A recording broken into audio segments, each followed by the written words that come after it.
Hello everyone. Today we are going to see The Merchant of Venice, written by William Shakespeare. In the Act 5 scene, one of the Merchant of Venice walking along the moonlight avenue on Portia's estate. Lorenzo and Jessica launch in moonlight billowment, trying to outdo each other. They flit, comparing themselves to famous lovers of classical legend, Troilus and Cressida, Priamus and Thisbe, Tito and Aeneas, and Medea and Jason. A messenger enters with news that Portia will be back before daybreak from the monastery. He asks to know whether Bassanio has returned yet. Lorenzo says that they have received no word for him.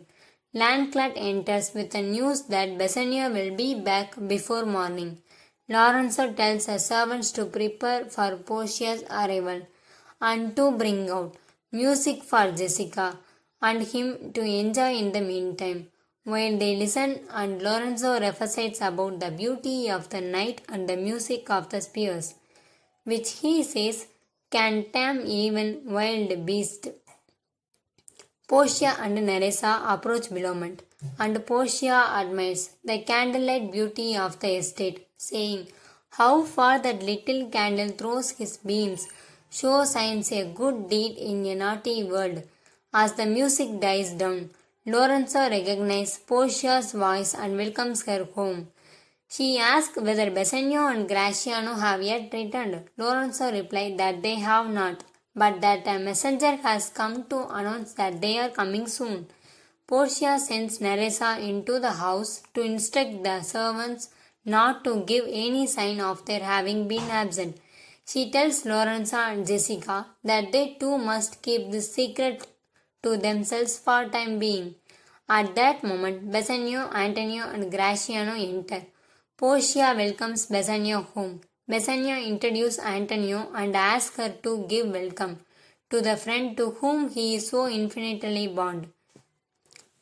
Welcoming Antonio, Portia jokes that she hopes Bassanio is only metaphorically bound to him, because last she has heard Antonio was bound to his friend by a very dangerous contract indeed.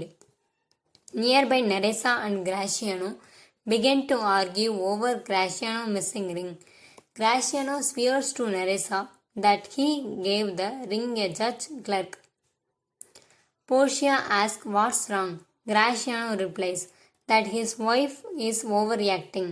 Nerissa insists that it is not the value of the ring, but the fact that he broke his oath to keep it that upsets her. Portia joined in reprimanding Gratiano. She says she gave her love such as ring as well, and made him swear never to part with it, and she is sure he never would. Gratiano blurts out in protest that Bassanio did give his ring away to a judge who had earned it and asked for it. Bassanio admits it is true. Portia pretends to be furious. She swears that she will never go to bed with Bassanio until she sees the ring.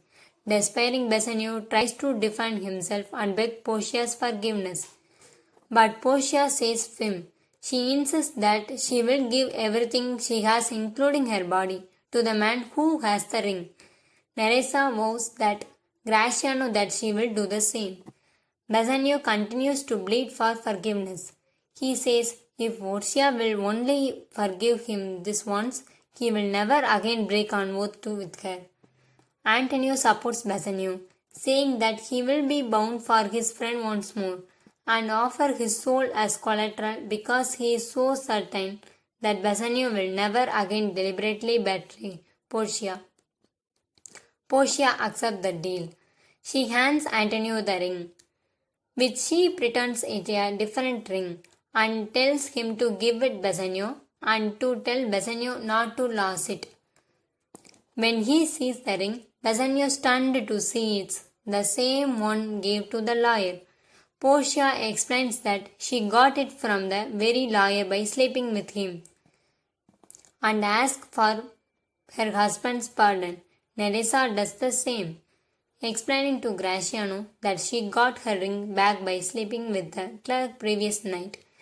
But before shocked husbands can't can get too angry. Portia interrupts. She hands over a letter from Bellario in Padua, explaining that Portia was the lawyer who appeared in the Venice courtroom and Nerissa the clerk. She calls upon Lorenzo to testify to the fact that she has only just returned Hydas. Portia also has a letter for Antonio with even better news. Three of his ships have suddenly come to harbor, full of riches. Then Portia tells Lorenzo that her clerk Nerissa has good news for him as well.